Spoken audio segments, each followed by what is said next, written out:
Hello, I'm Dr. Edward Spencer. This is the first of a series which we're putting together, which is designed, and the design is in progress, to fix the world.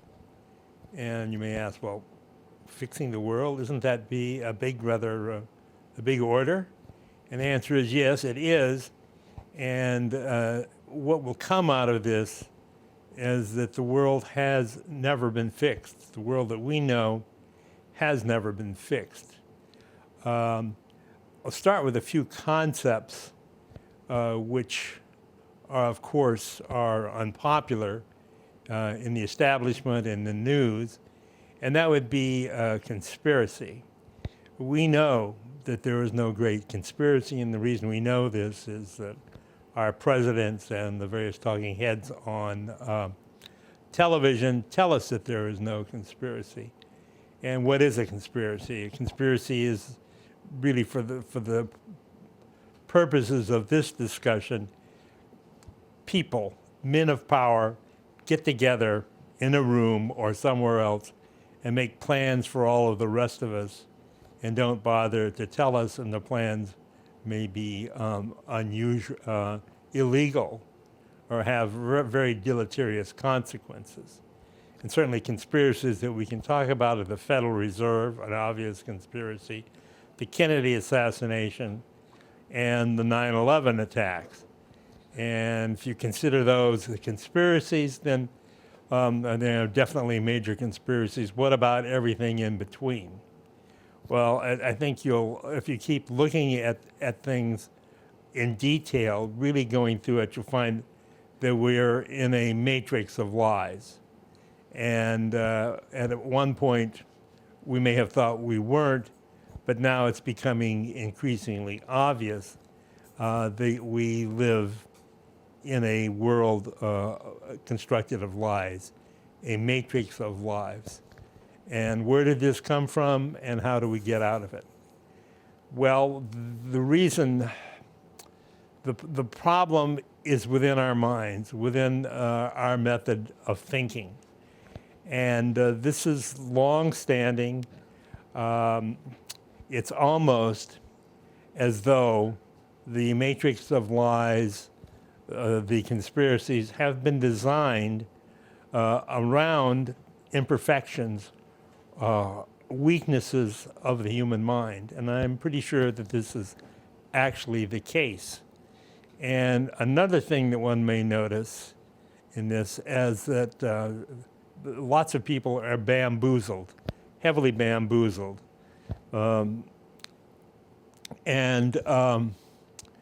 It seems that the more educated, powerful, and rich a man is, the more easily is he bamboozled. And that would seem to be due to ego, to rewards, to bribes almost, to public opinion, to going along with the flow. And if you drop down from being rich and powerful, it's easier to establish that something weird is going on. Now, how long has this been in place? It's been in place as long as we can remember. Well, I shouldn't say that, since our memories, individual memories, aren't that long. But it goes right back to the beginning of recorded history. And so we're talking about a time frame on the order of 6,000 years. And on studying this, one finds that the Hebrews are very important, that by tracking their history, you can actually see what has been going on. And of course, this is dangerous territory, dangerous to talk about this.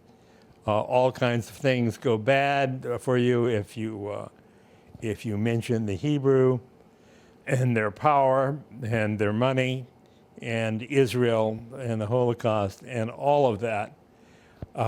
So it's a dangerous area to talk about. Excuse me. And you will find yourself unpopular and maybe even targeted by legal methods or loss of your job or other financial things if you go in this direction. But it also happens that this is not limited to Israel and the Hebrews. And over in Japan, it turns out that talking about certain things, about certain cults, other countries, will get you fired too. So it's a matter of free speech. It's a matter of knowing what's going on. So this story really follows the history of the Jewish people.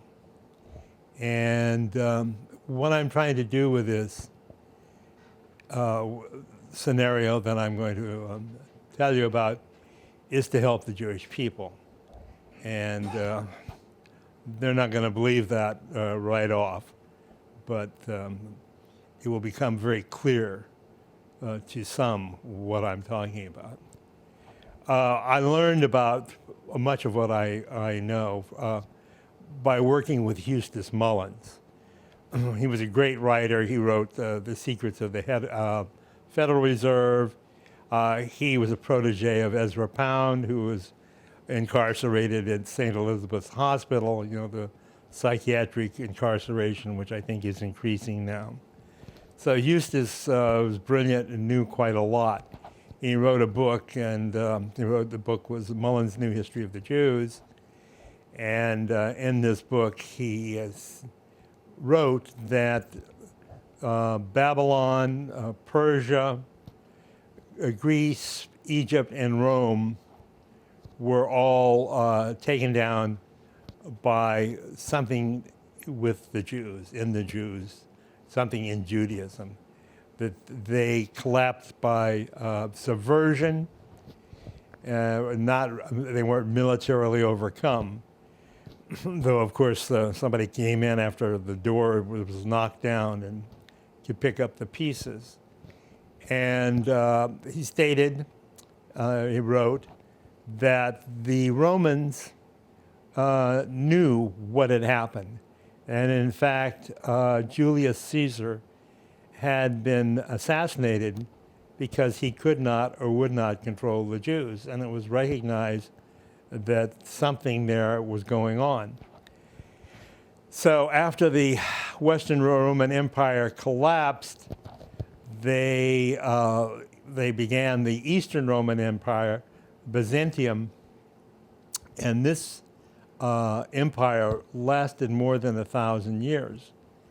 And it did not collapse. It was finally overcome militarily by the combined forces of of Turkey and Venice. And what I was told is that in the Eastern Roman Empire, the Hebrews were kept out of education and government. And the other thing is the control of money, is that apparently Byzantium used gold. This is something I want to know more about. So Byzantium lasted 1,000 years, and it's kind of a void. We know an awful lot about the Western Roman Empire, and you know there are all kinds of movies and serials and things that we know about, but we know very little about Byzantium. So how is this? What is going on here? This bit of information that Eustace imparted to me really kind of directed the whole operation. It's clear that right now in the modern era that Israel is deadly. All kinds of things are going on that can be attributed to Israel.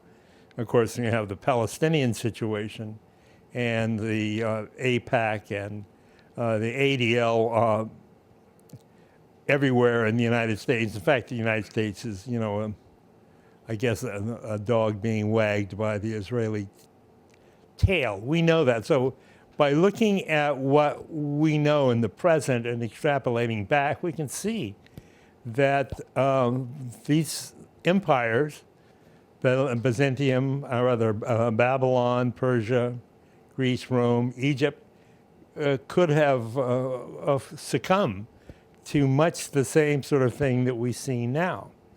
And then the question that comes up is, well, how could the Hebrew be so incredibly proficient and knowledgeable about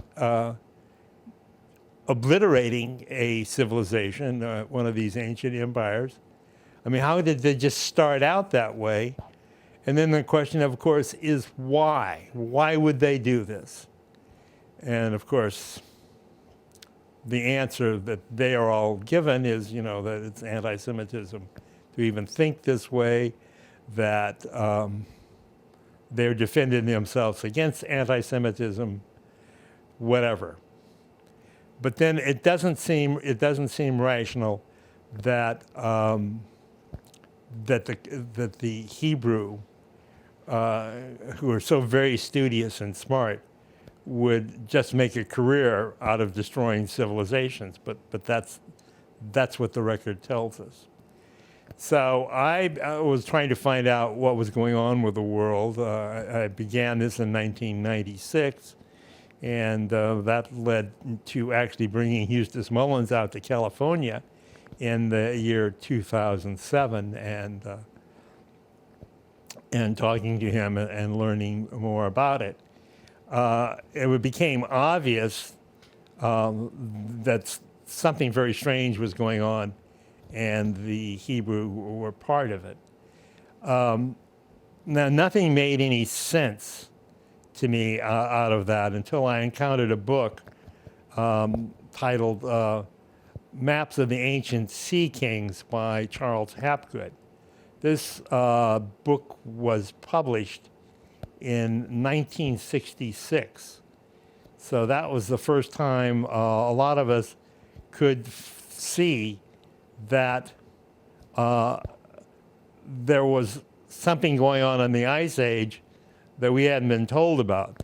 The entire Earth was mapped during the Ice Age when the sea level was 400 feet lower. Graham Hancock described much of this.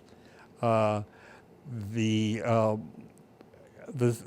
coast of Antarctica, Queen Maudland coast, was entirely free of ice, and the ice cap there now is a mile deep. And the Piraeus map, that one of the maps that Hapgood was working with, was reviewed by the United States Air Force in New Hampshire, and they concurred. This was a map that showed Antarctica, and we couldn't figure out how this happened because of the fact that the ice was now a mile deep. So at this point, one could see that somebody had trained the Hebrews. Somebody had educated them and turned them into a force that was essentially irresistible. And that it didn't start 6,000 years ago. It could easily have started well before that, during the Ice Age. And that this information, this technique, this incredible understanding has a very long history, longer than 6,000 years. Well, Charles Hapgood was a teacher at a teacher's college in New Hampshire, and had his students work with him on studying the maps to produce this book, the maps of the Ancient Sea Kings. I have a friend who knew something about Hapgood, and note that he was described as a weirdo. And he has written that, that the formal education might not teach you as much as just getting down and doing it. Anyway, it became clear that there was a pathway back into time where the Hebrews may have learned about taking down civilizations. And then there are other things you wonder about. Where did they come from? Where did the secret societies come from? Where did the occult business come from? Where did money and all of that stuff come from? It's all supposed to, so much is supposed to have come from Babylon, I guess, Summer. But it almost looks like Babylon is described as a window to the past, used as a window. Everything came from it. Almost too much came from it. So it was clear then that we do have a long history. And then another bit of physical evidence emerged from this, which is very important, and that is circumcision. As we know, the Hebrews are circumcised, and this is an important ritual. But the foreskin is considered, well, a throwaway. I think the word schmuck comes from is a term for foreskin as something that's useless.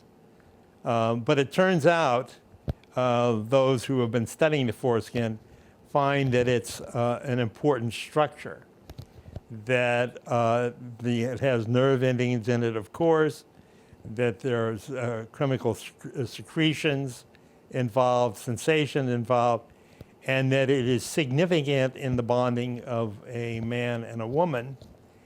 And if this bonding does not take place, if the sort of the neurological image of the woman as something the man wants to bond to, if that image is missing in the nervous system, there are repercussions, and societal repercussions. So it seems like circumcision isn't just whacking off the foreskin.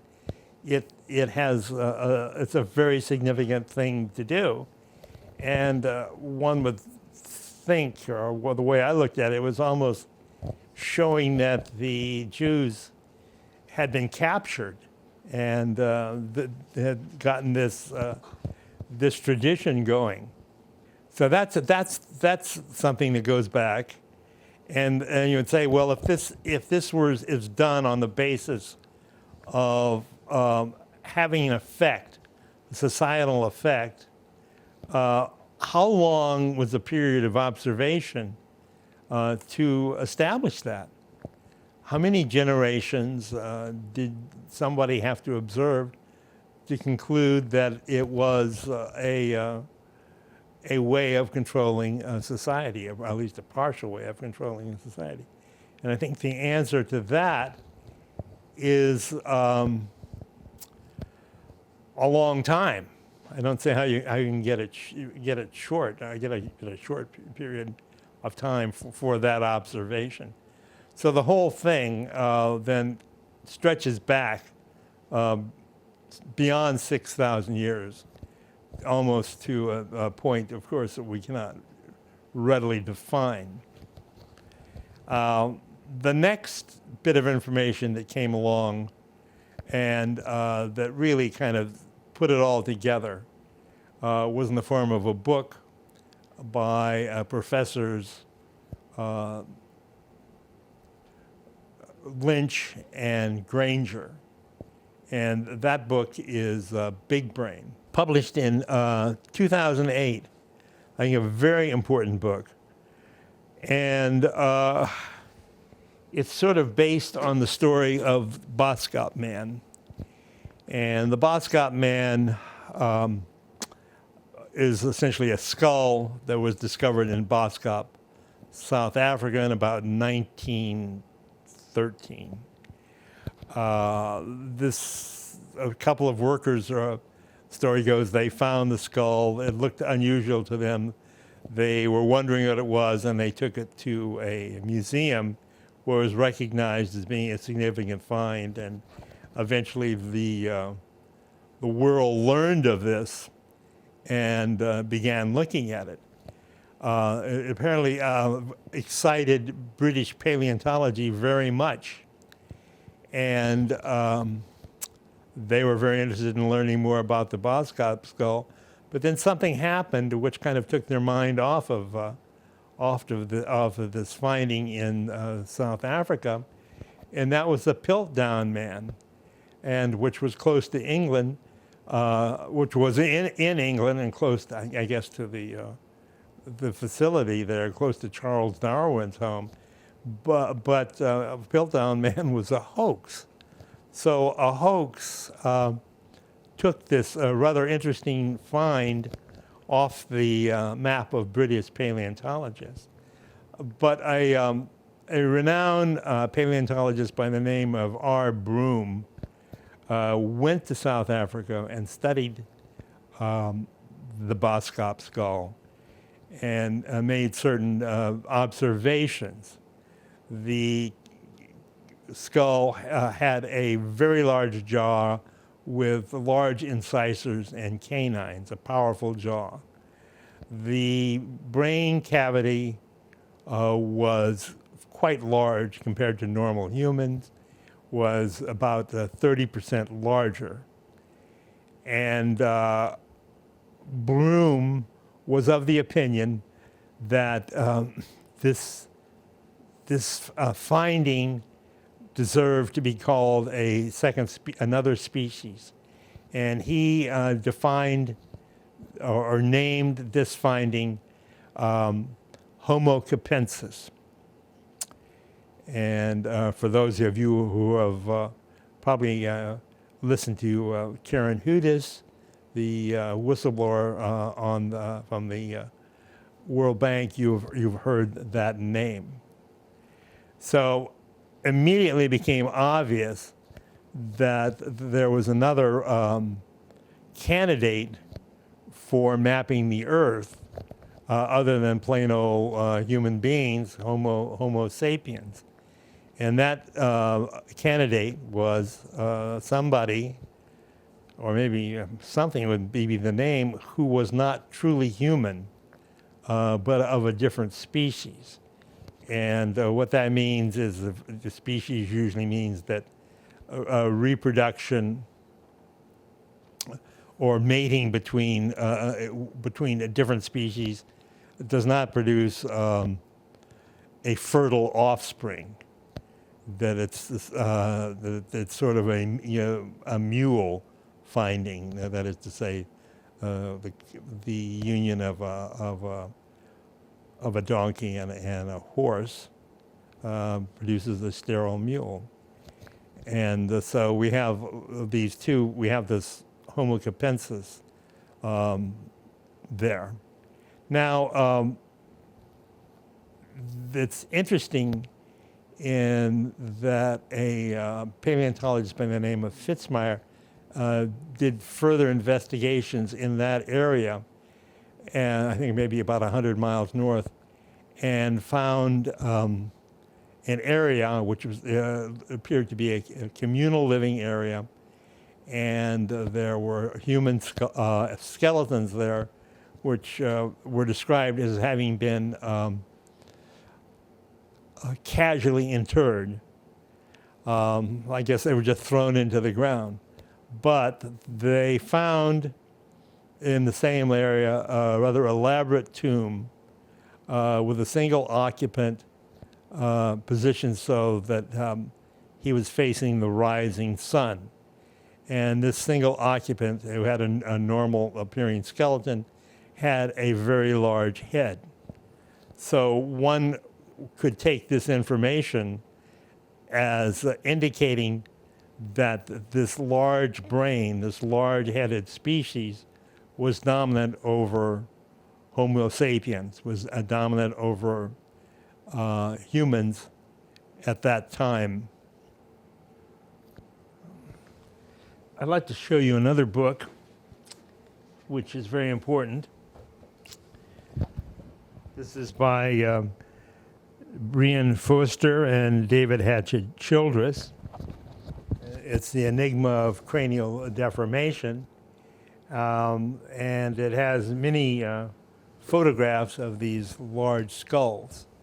And Foster's done excellent work, and he's traveled around. I think he runs Hidden Inca tours in South America. And he has actually managed to get some DNA studies done, which show that these skulls are not, or at least the skull that was studied was not human. He's managed to stay out of the way of establishment paleontology and archaeology, perhaps the secret to his success. Because the other part of the story, which I hadn't really mentioned and which is ongoing, is that all of this is ignored by establishment institutions. You would think that when you found a skull with a giant cone head, that when you told the establishment institutions about this, they would jump right on it, get their kit and go and study it completely. But that does not happen. And this is highly significant. This is, in many ways, I think, the history of what's happening to us, the history of our decline right here, in that the universities seem to be filled with bright lights, with high IQs that are isolated in little dark boxes and don't really get their talent utilized or communicated as it should be, because the world is not made of little dark boxes. At any rate, there we have Brian Foster's work, and he has found skulls that are large cone heads. These are even larger than the Homo capensis. They're different in that they have large orbits, about 20% larger than human. They have one parietal plate instead of two, like we do. A very large, heavy cone head, and occipital frame, and high in the occipital region. They also have very big incisors and canine teeth, and few or any, if any, molars, which would seem to indicate that they are meat eaters, primarily. So that's another important finding, these large skulls, which the professionals ignore. And I personally have sent letters out and found that to some institutions and experts, and found out that they won't answer. They will not respond to this information, and I don't know if they've ever seen it before or not. So what we're seeing here, this microcosm of ignoring the skulls, is, I think, basically the way the world works. Ignore the information. Don't be too curious. Keep your head low. And the result of that is a rather serious decline in the structure of society all over the place, and a total confusion in our minds about what is going on and what is possible. though it may not sound like it, I may not give the impression, I think that we're on the verge of a very exciting advance of Homo sapiens. That in the sense that we're, excuse me, free at last, to use that phrase, and that maybe we can take charge of our life and take charge of our brains. I think we have to do that first, and really turn everything into beauty, really, creative beauty. The potential is there, but we are so repressed by a number of forces. And remember, the smarter and richer someone is, the easier he is bamboozled. That would seem to be the rule here. Now, to get back to helping the Jews, which they may not believe that's what I'm doing, but I'm telling the truth here, and that is what we need. That's what's going to help us go forward and get out of this mess. On a scientific way, if you have an hypothesis, or you might want to upgrade it to a theory, you can make predictions on that, on basis of that. And of course, this is done in scientific circles all of the time. What the prediction I could make on the basis of the Hebrew nation being a covert force trained by forces, by entities unknown, to damage civilization, to disrupt civilization, that this theory implies that at some point in the past, one could establish a contact with the originators of the training to produce this degree of brilliance at subversion. I'm trying to make it soft, but this is really what it comes down to. So going back in time, what do we find? We should find that the Jewish nation at some point was in contact with something that could have molded them in a way which is most unusual. And the Jewish scholars have done just that and have gone through Jewish history and come up with some very surprising findings. Reaching for a book here. This book is by two rabbis. And reading the front cover, discover that the chosen people were Egyptians. The Hebrews were the conquering rulers, not slaves. Moses was the Egyptian pharaoh Ramses I, and other earth-shattering facts.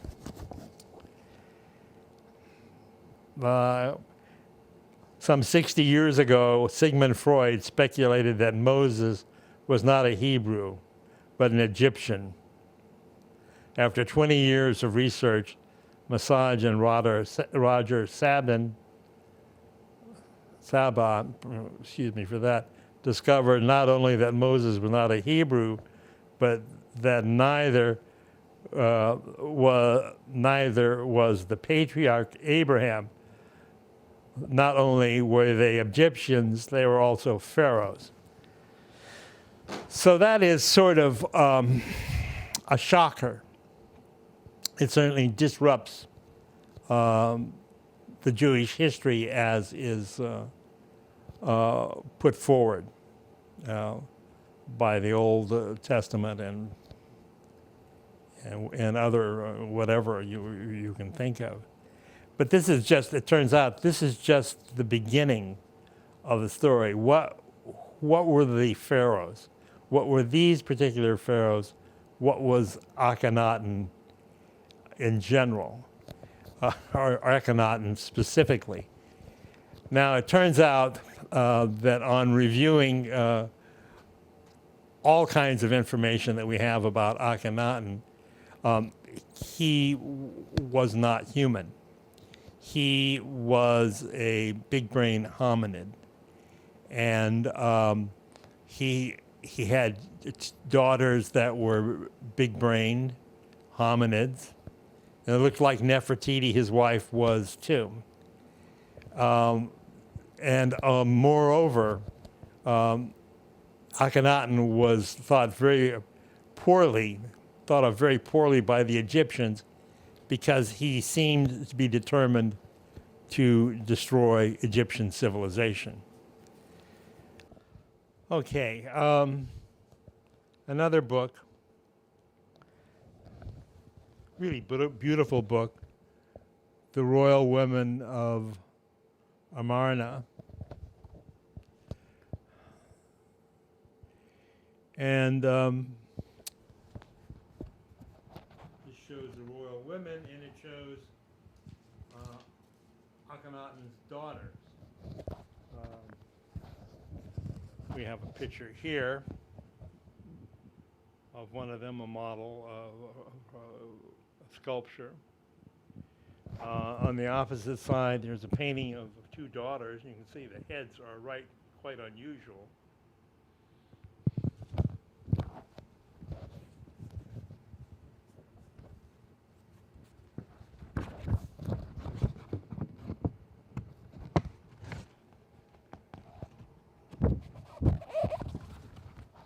There are some sculptures of a daughter.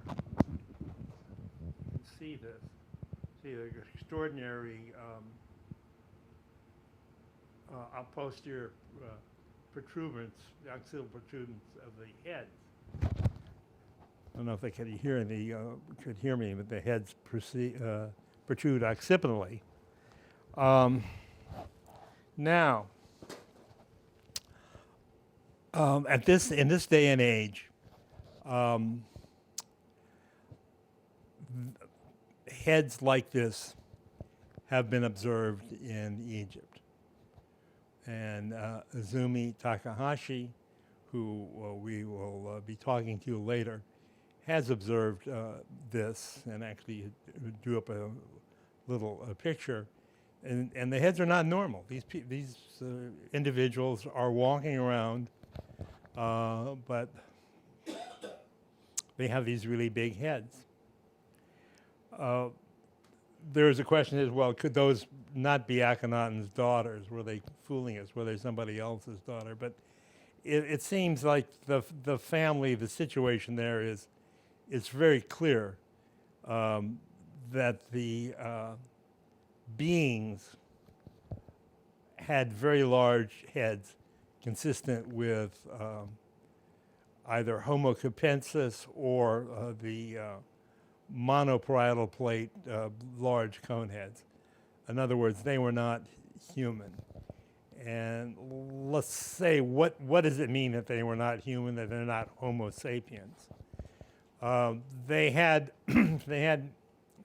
different nervous system. Lynch and Granger, in their book Big Brain, did a calculation on the possible IQ of Homo capensis. And this was based on the size of the increase in area of the association areas for a brain 30% larger. And they came up with an average IQ of 149, with 10 to 15% of the population reaching 180 or more. And that's a lot. Now, I think evidence at this point seems to indicate that this was really primarily mathematical computation and not artistic ability or other functions but primarily mathematical. This is just from looking at the whole situation, the pyramids, the Adams calendar in Southern Africa and now South Africa.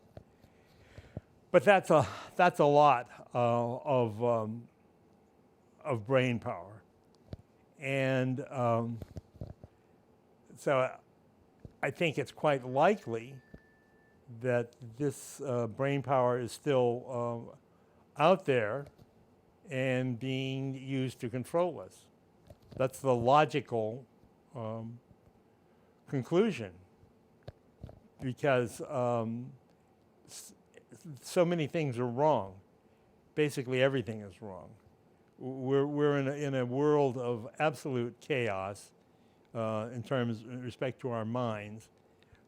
We've heard of the dumbing down, and it's horrendous. If you follow the schoolwork, if you follow the news, they call the news, about the only thing you can really count on are sports scores.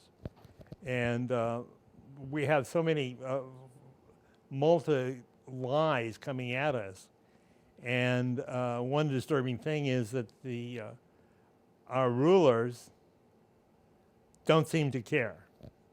They seem happy to lie to us, to fool us, bamboozle us in every way that they can. And why is that? They are, in some cases, psychopathic personalities for sure. And then as a result of being in a secret society or in religious orders, one can be trained to be a psychopath, which is to say not have empathy and to not tell the truth, to have some abstract situation that you worship, that controls you. And so this is the hazards of secret societies. Now, in respect to the Hebrews, it's obvious that there is no real ethical basis to their religion. It's been discredited, and they have been bamboozled, and their feelings of being special have been imposed on them by something that created them as a subversive force. I don't see how you can conclude other than that. And they need to change right now. And it's going to be very painful for people who have been trained from the beginning to think that they're entirely special, that they're God's chosen children, that they can do no wrong, and that everybody's out to get them. And they are going to have to look at how this entire system has been put together and functioned over the years, because it's clear at this point that we're looking at a system of bamboozlement and abuse that has been directed at the Jews, and also probably to the secret societies that work with the elite in the Hebrew in Judaism. It's very clear that the ordinary Jewish person is unaware of what's been going on. And this was apparently even written about in the introduction to the protocols, that the snake would traverse the world, go around the world, eating power wherever it went, and that the body of the snake, the Jewish people, would not know what was going on. So this is difficult, very difficult, but I have confidence that people will get through it.